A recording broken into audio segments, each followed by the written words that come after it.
Hi viewers, good morning, good afternoon, wherever you're watching from. And I'm Ajayi Shegun Gideon, and I'm right here at the town hall in Mairie 18th in Paris, the 18th Arrondissement, with our very special, proud Nigerian, one of those who are doing good in France. She's the deputy mayor of the district in Paris. Her name is Madame Ayodele Ikuesan. Good morning, Madam Ayodele. Good morning. Thanks so much for having us in your office. You're welcome. And it's super nice having you around. And then for the good things you've been doing in France and in this district of Paris.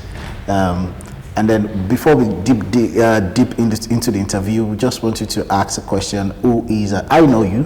Mm-hmm. Some of us know you. The team know you. But of course, our viewers at home want to know, who are you? Just walk us through your journey, just a brief one before we go into the questions. Who is Madame Ayodele Ikuesan? So I'm Ayodele Ikuesan, and I'm very happy to see you this morning in this office. So I'm a French Nigerian born in Paris. I'm 35, and I'm an athlete. I went twice in the Olympics, in Beijing 2008 and London 2012. And I'm working as a consultant in companies, helping them in transformation programs. And now I'm a deputy mayor in charge of health and risk reduction in the 18th district of Paris. All right, thank you. Before I deep into the question, I just want to ask, can you just tell us, like, just a brief of growing up in Paris? How was it like? I've been in Paris for a few years as well, but like, you know, in the 90s, early 2000s, how was it like growing up in the city of Paris? Oh, it was nice. I can compare to growing in London, like in the 90s. What can I say, especially about, we have some Nigerians in France and in Paris, so we had the opportunity to see each other, to meet people, to know more about the culture, Nigerian culture, even though we were in France. And well, it's a basic city childhood. So I was born in Paris, and I grew up in the 18th district, not far from here. Yeah, you have a lot of buildings. You don't have a lot of forest or things like that. So I'm very a city girl. Yeah. All right. Okay, I'm still going to ask. Yeah. Growing up in the in the 80s, of course, we know that. Okay. Fela was also in Paris. We had a lot of maybe Nigerians and black in Paris as well. But comparing to if you have to live in Nigeria, like how was it like with mostly how was the level of racism in those days comparing to now? Yeah, the racism was really high, I think, in this time. I don't know if you read the book of Chimamanda Ngozi Adichie about Americana. It was the same history for most of the Nigerians that came to Paris. At that time, they had they had to struggle a lot to find a job. They did learn French because it was one more difficulty than if you go to an English-speaking country. So the racism when you were looking for a job was really high. It was really difficult. It's getting better now, but there's still a lot of things to do and improvements to be made. But when we were small, as a child, it was okay because we were living in a neighborhood where you had some Africans, some Asians, some white people. So we didn't feel the racism when we were going to school. It was more for adults that it was very difficult. Oh, okay. So growing up, you don't have like any bad experience growing up? Not when you become an adult, but growing up as a teenager, there was not really any bad. You had some times when you were going to secondary school and you were saying that you wanted to be a doctor, and teachers that some teachers were telling you that you couldn't make it because it was too difficult for yourself. And you had those kind of teachers, but you also had teachers that were saying that you could do what you wanted to do and that you could believe in your dreams. So I won't say that there were no difficulties, but we were in parents at all times. They were always telling us that we had to work hard in school, and that if we work hard in school, we would be able to choose the job that we wanted to do in the future. And so we had, like, even if we were in not a rich neighborhood, but we were like all working, and it was very funny because sometimes there's some meetings with teachers and parents, and even those who were messing around in class, they were so afraid of this time, and they were just struggling to have good notes at the control and at the exams. And this was the mentality that we had, even though we were coming from all the countries from abroad, but we were just helping each other to work, have the good grades, and so it was fine for me at that time to grow up in Paris. It was more difficult, I think, for my parents and my uncles, and since they came from Nigeria and hoping a lot of things, and it's really different because when you go into Nigeria, there's a lot of black people, so you feel you're just at home. Yeah, you're just at home. And when I went back in Nigeria, it was like 5 years ago. I was just at home, a lot of black people, everybody out there. So you don't care because nobody cares about you. You don't think about your color, just think you are just together. Everybody's just together. And when you come to another country, and you see that, so you discover racism, and it's I think a really strange feeling that you discover when you like Okosha once said that he never thought there was anything like racism until they got to Europe, because we just, even growing up also, we don't know what is called racism until maybe we travel abroad, or while we're in university, we're talking about, okay, this country had been all right. Let's start with the professional level. I would like to tell us, journey us through how you, like, why athletics, why did you decide to just go and why did you want to run? Why? Well, I think it started when I was in primary school. I really enjoyed running, during break time, but I did some sport before. So I tried tennis, I tried volleyball, I tried basketball, but I wasn't that good. So I went to athletics. And we were living in the neighborhood around Marcadet Poissonnier, and we moved to Porte de Saint-Ouen. And not far from the house, there's a small stadium. So we had the opportunity to just go into a club, and then that's how I started running in a club. And at the beginning, I was just doing everything. So I was jumping, I was doing long distance, like, how do you say it? Not marathon, but you go in, you run in the mood, and I don't remember I don't recall the word, but I was doing everything. Yeah. But I prefer sprints because it's short, and the sensations are really different. So I specialized in running and doing 100 meters, 200, and relay. Okay, so you've answered my second question, because I was supposed to ask why sprint and relay.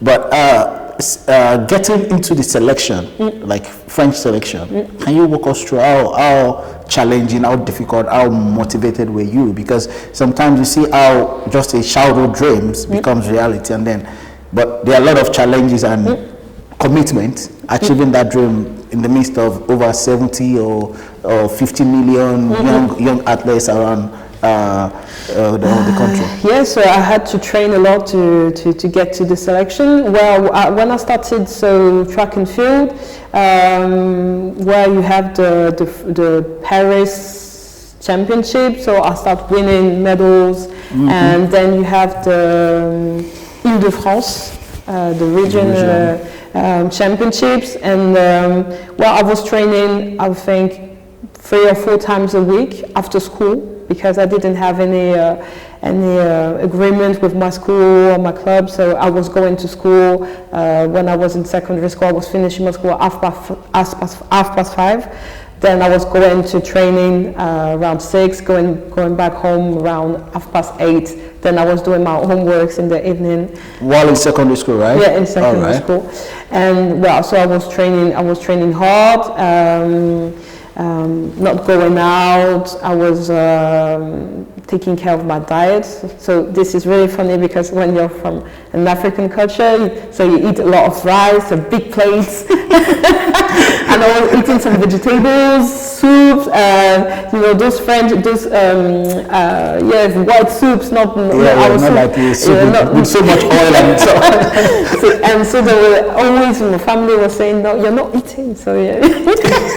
And so I was watching my diet, and and I love the competition. So I love the challenge, and so you win in the Paris Championships, then the region, then you win at the national championships, and then you get qualified for the international event. And so you start your junior, then you get to under 23, and then you get to senior, and that's how I just the progression. That's how I just went to young selections, to senior selections in the French team, and it was not easy because in the region, in the Ile-de-France, you had almost the final of the French Championship. So if you knew that you were doing great in Ile-de-France, then you could get to the French Championship with a lot of confidence. And so I kept working hard and training because one of my dreams was to go to the Olympics. I always loved watching Olympics on TV, watching athletics, track and field, watching Marie-Josée Pérec, watching Marion Jones, and when there was some meeting in Charléty in 1999, and there's some young athletes that are in the meeting just carrying the athletes' bags, and this is what I was doing. When you're going to the start line, then you remove all your stuff, and then you have young people behind them. Yes.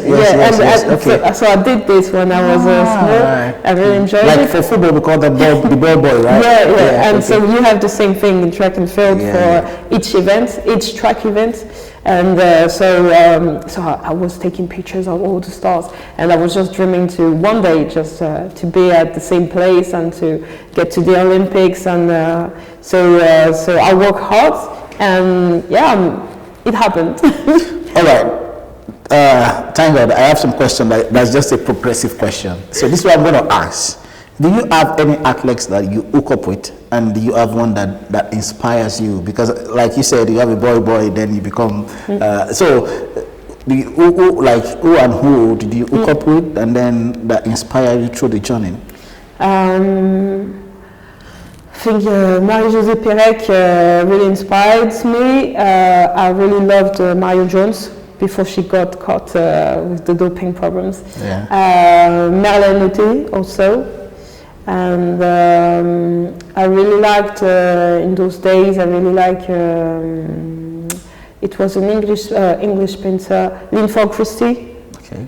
And there was also Roger Black. This was when I was watching the international world championships, Olympics with my cousins in London. Okay. So they were supporting the British athletes.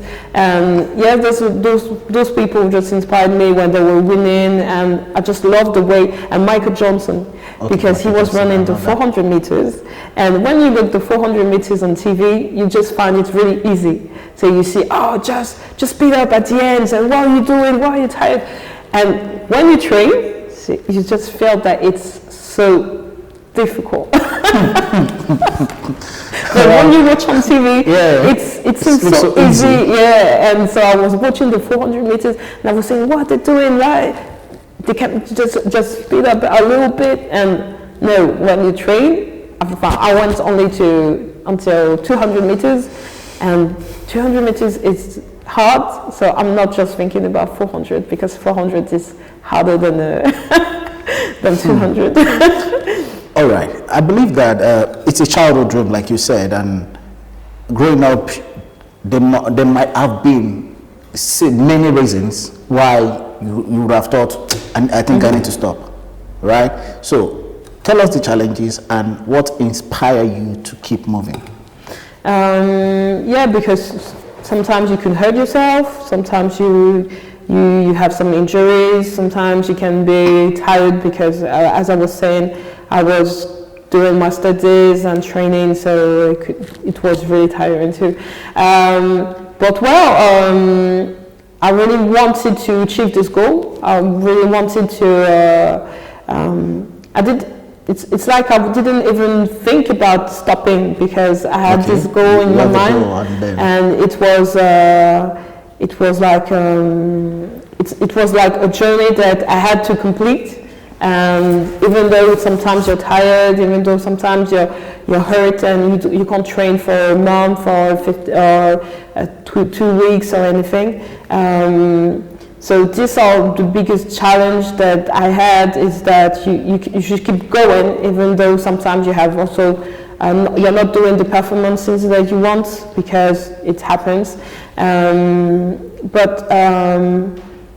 It was like a game, so you come, you train, then you enjoy yourself, and this is very important, because if you don't enjoy yourself, then you won't make it, because it's sometimes boring. The season starts in September and we finish in September, which means that we're not going on holiday when we want, you can't go to party when you want, and there's a lot of sacrifices that you need to do if you want to achieve your goal. So you really need to enjoy what you're doing, and you really need to have fun in what you're doing. So I think that what made me continue, even if it was sometimes not that easy, is that I really enjoyed it. You compete against other people and you win. So you want to win every day. And you travel also, you meet people from different countries. It's like you have your own life, and beside those who are going to school with you, fun with you. So you have a lot of things, other things to tell or to share with them, and so I think this is what explains that I kept going, because I was competing good, I was having good results, I was enjoying myself, and I was proud of wearing the French jersey. Because you're proud when you achieve those goals. Okay, I'm gonna bring it back to Africa, for example. Can you share the figure, or the parent figure in achieving your dream? Number one, like maybe from the very beginning, and then when you had the first injury, and then maybe you had any major injuries, because I know how African father could think sometimes. It's funny, but it's there, And then, yes, can you just the parent? I know, of course, they want their children to do good, but what was their fear? Their fear, is this thing going to work for this girl? She's just wasting her time. But my parents, what they were saying is that, okay, you can enjoy doing sport if you want, okay, but you need to do your studies first. Yeah. Yes. So I had no choice. So they were saying, okay, this is good what you're doing, but you need to finish your studies, and so you need to find a balance between studying, training, and when I started, my mom brought me to the stadium and she said, "Oh, you need to run like this because your start is not so good." So does she know about that? She used to run when she was in secondary school in Nigeria. So she brought me to the stadium and she said, "No, this is not how you start." So so I was listening, and my dad sometimes it was just like some African father. So you win, you didn't win. So it was like he was the one running. So. But it was they were encouraging, and the family also. Sometimes I was saying, "Oh, you should sleep. Why are you going to training? You're tired." you should just rest. And I was saying, no, I can't, because if I'm resting, then I'm missing a training session, and I won't achieve my goal. And the same thing when we were talking about food. Why don't you eat like us? Because you need to energy. You need energy, and and you're eating some salad, and this is not food. So yeah, sometimes I had to explain again that it was part of the training process.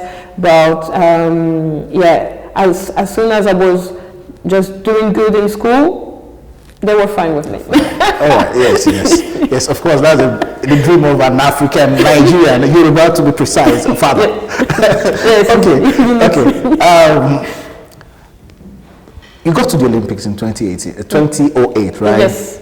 What was it feeling like being selected, or you were able to achieve? Okay, I'm going to ask. In France, not like in Africa, for example. It's not by merit. You can walk, you can run, do everything, and you are not selected. You can be even the best in your region. You can be the best in the country. It happens in France too, and in other countries too. Okay, so it happens here as well. But fortunately, it did not happen to you, right? No. All right. Not this time. not for Beijing or London.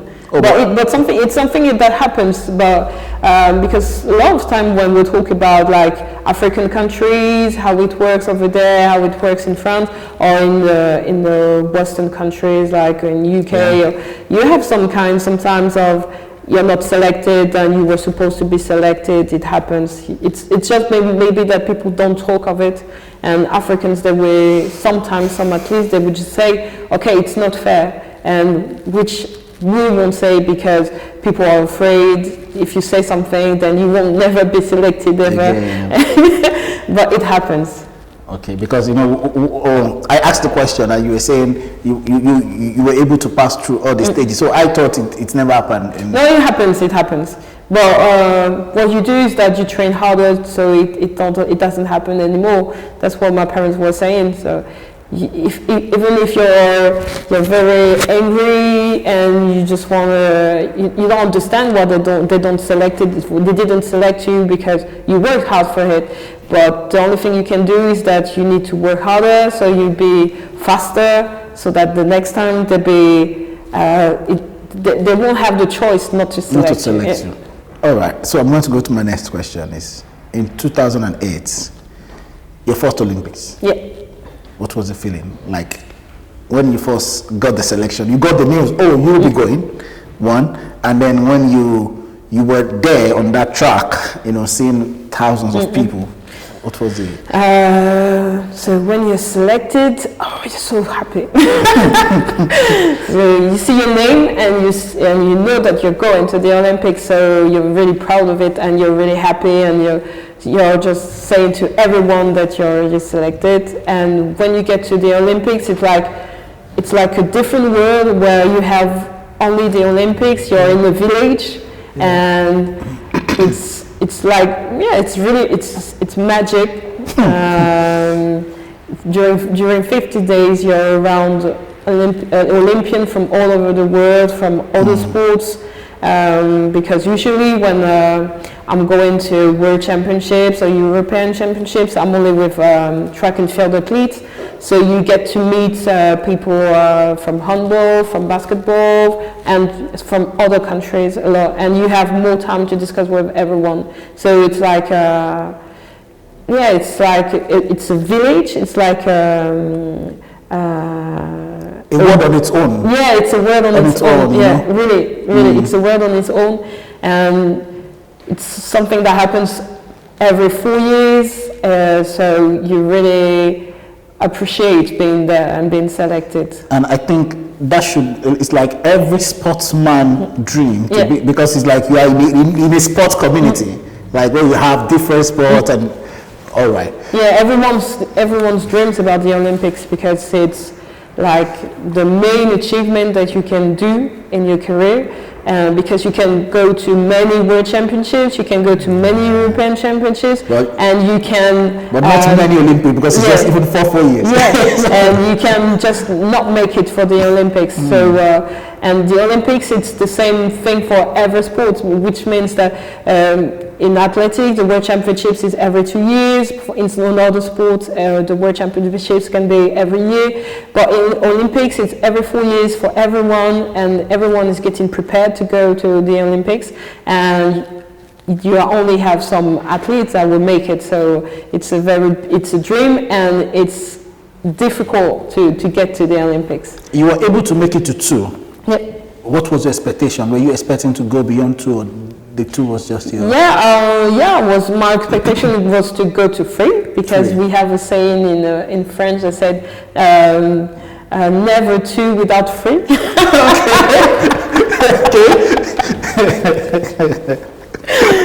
So this was my expectation, because I went to the Olympics with the relay and wanted to go to the Olympics in individual events.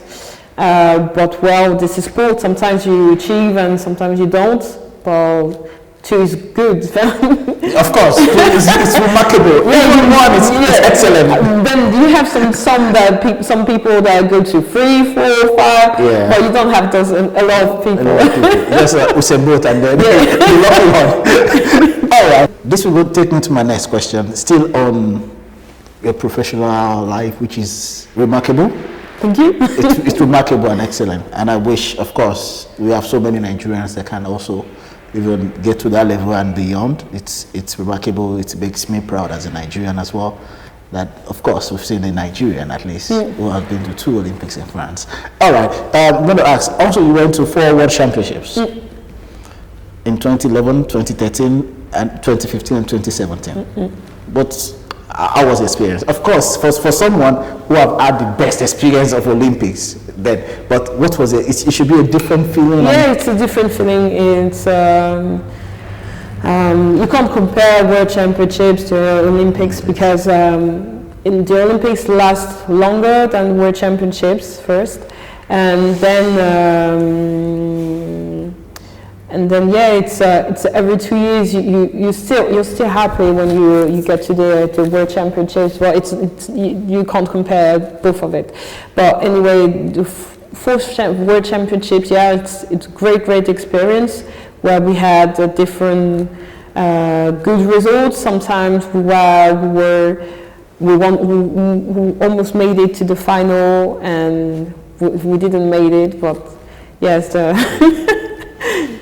Okay, but you went to 2 European Championships, right? In 2012 and in 2014. Yeah. And I think in one of them you were the finalist, and you got silver. Yeah, 2014. In 2014. Tell us the achievement, and then when you lay hands on the trophy. Well, I was really happy, because I did my personal best on the 100 meters. During this championship, so it was great, because sometimes when you train, the goal is to be at the best during those events and those championships. So I did my PB during this European Championships, and we did silver in the relay. So we went on the podium. I have my medal. And you're really proud of getting back. And when we came back from Zurich, because it was in Switzerland, we went to the Elysee, and we met the president, because we did a really good results with the French team. So we had a bus that came to pick us at the station, and we went to the Elysee. We found the Champs-Élysées, then we went to see the president, and then you have pictures. So everyone was saying, "Wow!" And so it was really great to hear, because it doesn't happen every day. A proud moment, right? Yes. Yeah, I think we had like 23 medals, and it was the French team records. So the French president, it was François Hollande. He wanted to congratulate us all. And so you add the good results that I had, the team had, and the fact that we went to the president, and you're really proud and you really enjoyed this moment. All right, I want to ask this question. I want to know how proud was your father when you brought that medal? Perhaps I'm doing. Right now I have a 8-year-old girl who runs to school, run back home, always running. I told you about her, right? So probably one day, if she's going to, what was that moment like for your father? Well, he was really proud and was saying to everyone. But my dad and my mom, they were really proud, and they were saying to everyone in the family. They were sharing pictures on Facebook. You should trust the Nigerian family. And one day I met someone that I knew, but it was a long time ago. And she said, "Oh, I met your father. He talked about you. He told me that you did this."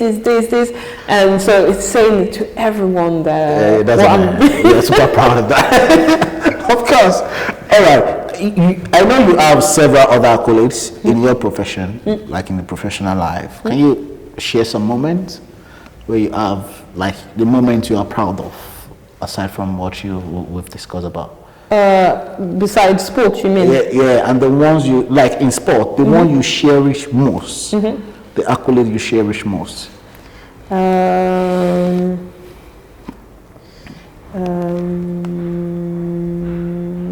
I think I really enjoyed London 2012 because so I was in the relay, I was the second leg, and my mom and my sister, my cousin, and one of my auntie, they were just they were watching, and they were in the stadium, and they were just close to me. You can see them. Yeah. Wow. So when before the game to start, so I did run a little bit. I did check my partner, and so they were seeing me, and so I really enjoyed because I felt like I was at home since the family was around, and I had a cousin working in the Olympic Village that I could meet during the stay, and this moment in 2017, it was also in London, and my mom, my dad, my sister, my husband, one of his friends, they all came just to support me. And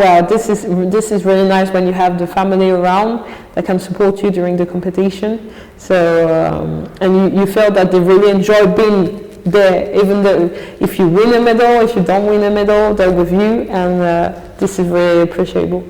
So I'm going to ask, each time you go on a competition, of course, you've just shared the story of your parents, your uncles and stuff. Who do you really wish is watching you?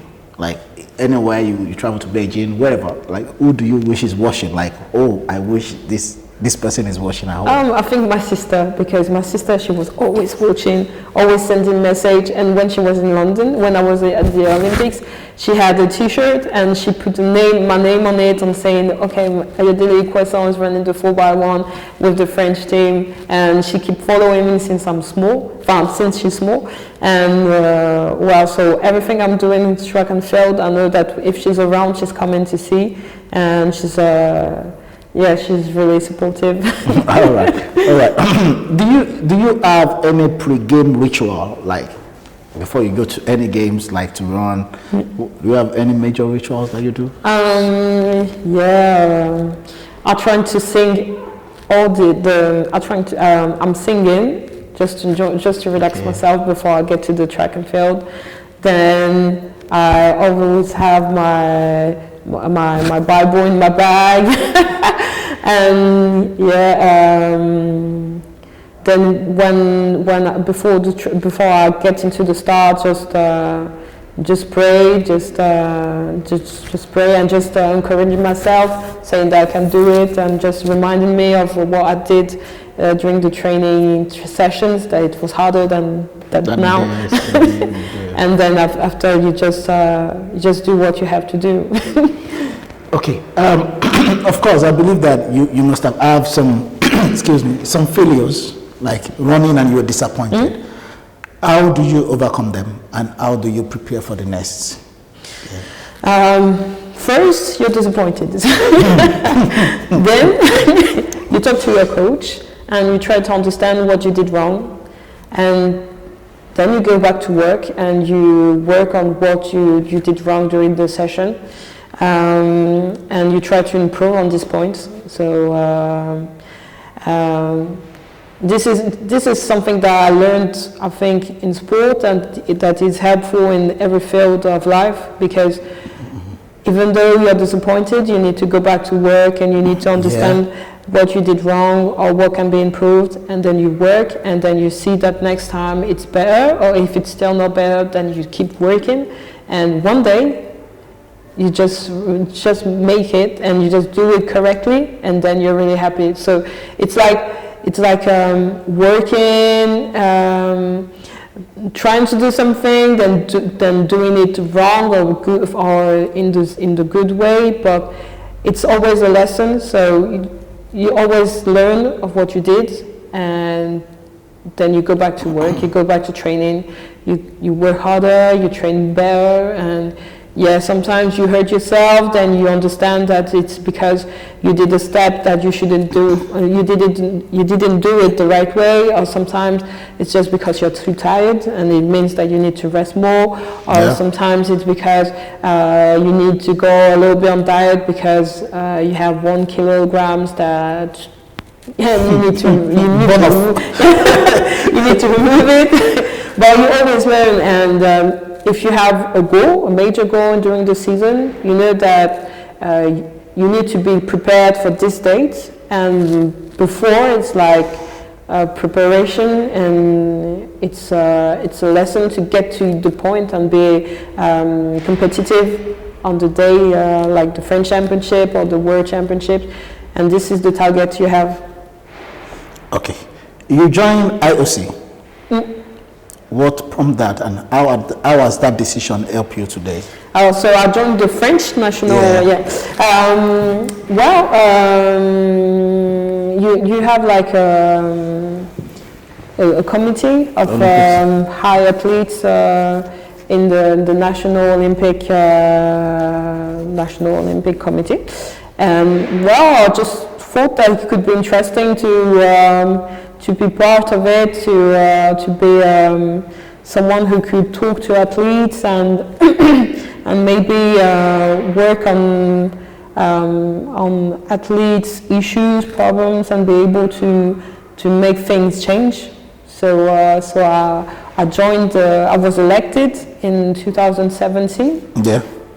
And we did a lot of things on during this mandate. I think we can say this, and especially yesterday, there was a law, and we worked a lot on the fact of having more athletes in federation that could just vote and be not messenger, but that could be able to share what athletes needs and what athletes are going through during their careers. So the law was voted, so we're very happy. Okay, so how do you feel? You're a coach now, right? Not yet. I'm coaching in my professional skills. Your professional skill. So how do you feel be a coach and mentor other athletes, and what do you really want them to learn from you, I want them to learn that if they have a dream, they just have to keep working to achieve this dream, and that everything is possible. And even though if you don't achieve this dream, you achieve other things, and it's very important because you always learn from what you do, and you shouldn't be ashamed of failures or missing your competition or not doing the results you wanted because you trained, and even the fact that you trained, that you worked hard, that you did all your possible best to achieve it. It's for me, it's important and it's a success. And so I want them to be proud of what they're doing. I want them to be confident in the fact that they can do it, and And if I can just help some of them to believe in themselves, then I think it's a good start. All right. Thank you very much. I think we're rounding up, but before we go, we still have a few questions. You joined the same Olympics committee, French Olympic committee, and then I just want to ask. You're also an athlete, so you passed through it. Probably you saw something they were not so good, and then you believe, oh, I need to join this committee to make some impact. What have you been able to achieve? Maybe in your short time, what have you been able to achieve, or what has been your contribution so far? Like I said, so yesterday there's a law, and it will include an amendment where federation we have athletes in the boards, in their boards, so that athletes could vote for a proposition and make proposition, which is not the case for now. And we've been working also in the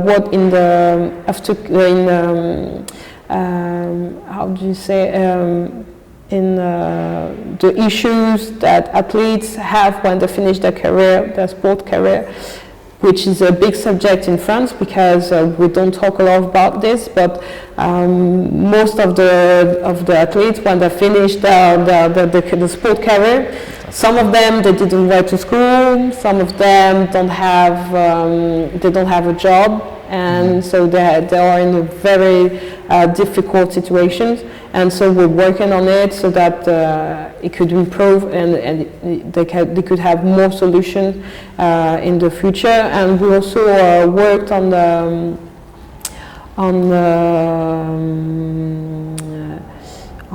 juridic aspect, on the fact that athletes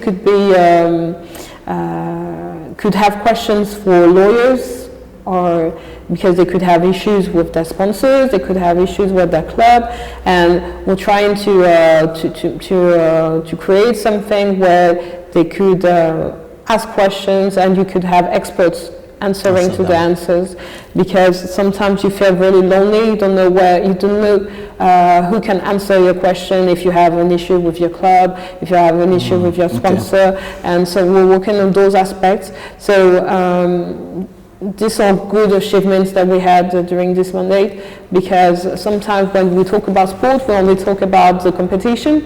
We don't talk about like the difficulty of following your studies during your career. We don't talk about the fact that if you don't have any opportunities, any degree, then at the end of your career it's difficult to find a job, and so you have a lot of athletes that are in complicated situations, and we wanted also to have the same system as we have in the French National Olympic Committee with our committee, and to have the same committee in federations, so that athletes could be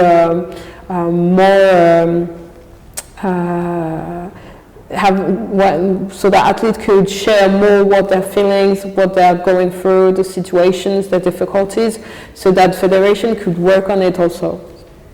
I want to ask this question about women in sport. Of course, in virtually all sports, there's this barrier and limitation, lack of visibility for women in sports. What do you think is the biggest barrier, and how do you think it can be overcome now that you are even in part of the committee? I think the biggest barrier is that we don't see much women sport athletes on TV, and that if we show more women events in different sports, it could be helpful. And then I think that women athletes what is happening now, should speak more about the fact that there's no issue when you're a woman and you're practicing sport, that it's not an issue to have a family or things like that. There's a lot of stereotypes, I think, that need to be worked on, But the biggest barrier for me is the mediatization, is the fact that you don't see a lot of not enough women practicing their sport, and this is really a big issue.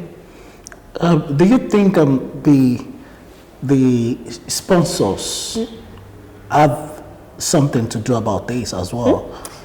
Yeah, they have a lot of things to do, because when you're an athlete and a woman, you need to be beautiful, you need to be thick, and which is not the case when you're yeah. You can just be the most obvious. So this is a big issue. Then when you have a woman athlete who goes to maternity leave, you have the example of Alison Felix, where Nike just said, okay, I'm just stopping the contract. And she's just 11-time world champion. And so Nike was just about to say that she won't be able to come back. And so if sponsors could help athletes to be comfortable about the fact of being a mom and then coming back to that professional career, it would be also really helpful. All right. Do you think race plays a role in sports politics? Probably in France, because you live in France, and of course in Europe, because I believe that you might have met some Africans, which athletes in other countries in Europe. Do you think race plays a major politics in it? I wouldn't know. I don't think so. Okay. Not especially race. I think that sports could have a bigger impact on politics. Not it has an impact, but not as much as we would like it to be, because as you said, sports, you can develop a lot of capacities, of expertises, and you travel, you meet people from different culture. It's a school. But we don't, in France,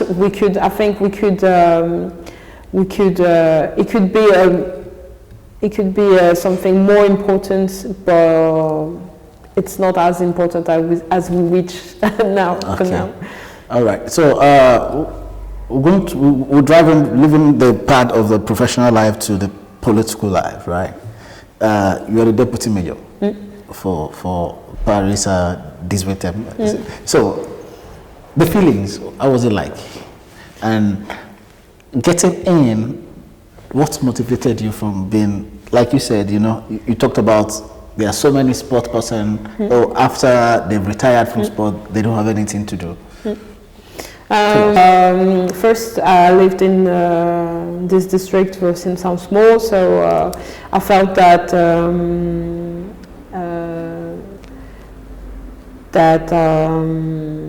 yes, I was comfortable with the fact of being in this campaign, and I just thought about the fact that maybe it could encourage younger boys and younger girls like me to join politics, and because I wanted to share my experience, my sport experience. I wanted to share what you said. So my parents came in the 80s, and we grew up in this neighborhood, and I was going to school, sharing my journey with younger people, and I felt that I could do something also in this district, and I wanted to. So I discussed with the mayor, and he was also really happy to have me in the team in this campaign. And yeah, I really hope that it could inspire and just encourage younger boys and girls to just interest them to have some interest in politics, because when you're watching on TV, you don't see a lot of people coming from like me, or coming from African countries, and well, you need to have those models on TV. And I remember when I was small, going to UK for holidays, we could see like journalists, we could see people working in the bank, we saw a lot of doctors, and yeah, you just dream of being like them. And I just felt that if it could be helpful for those coming after, and they say, I can go further than she went. Yeah. Then. All right. So it was perhaps it was a decision you made, and you told the mayor, and he was just happy to. Well, first I helped the campaign.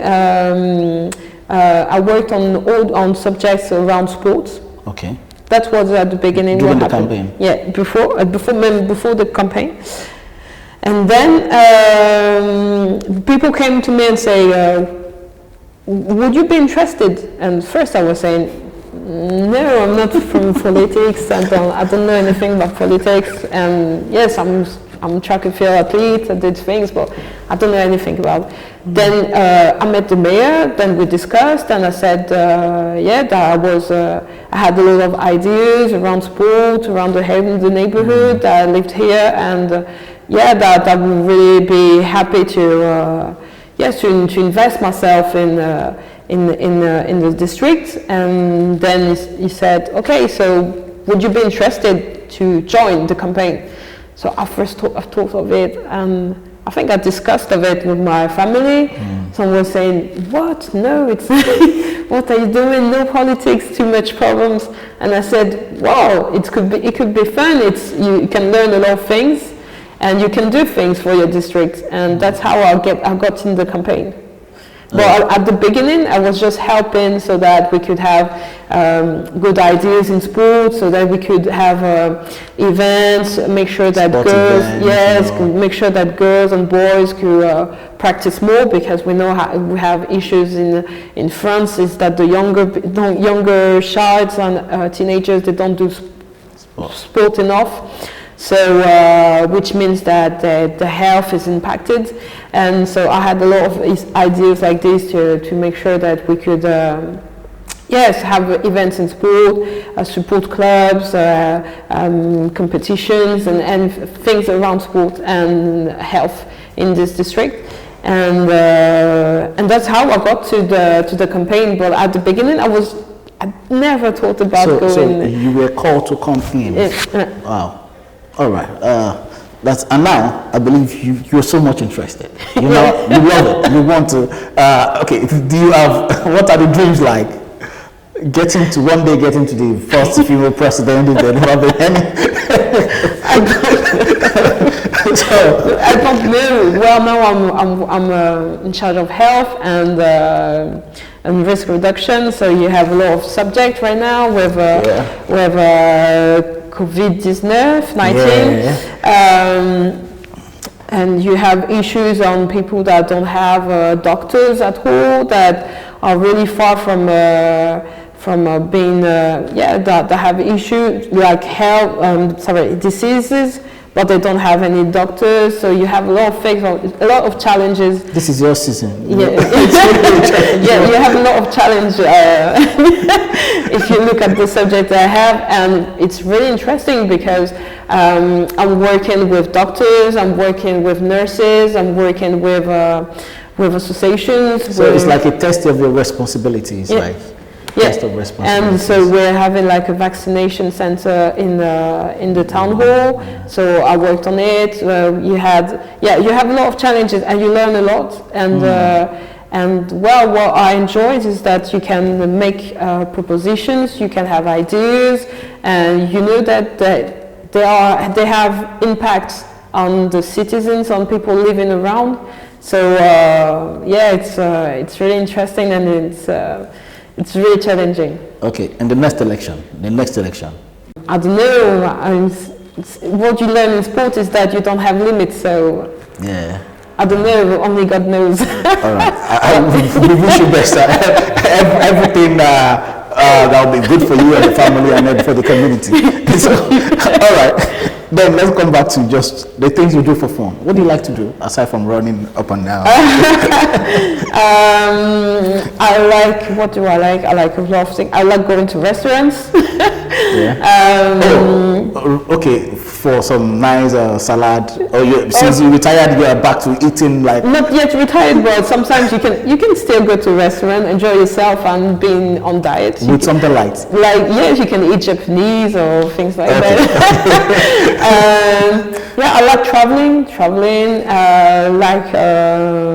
Reading, going to the cinema when it was open.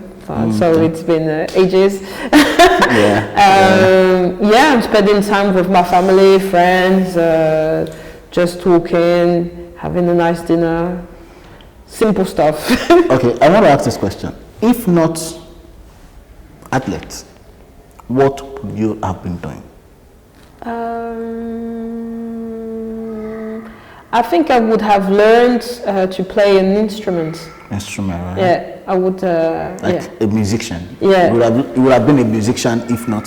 Yeah, I think I would have enjoyed learning playing piano. Not a doctor like the normal Nigerian, the doctor. The I lawyer. wanted to be a doctor, but I could have been a doctor and playing piano. Okay. See, I told you my parents said studies first. Yeah. If I said I would have played an instrument, it's after doing my studies. So. All right. What's your favorite sports movie? Sport movie?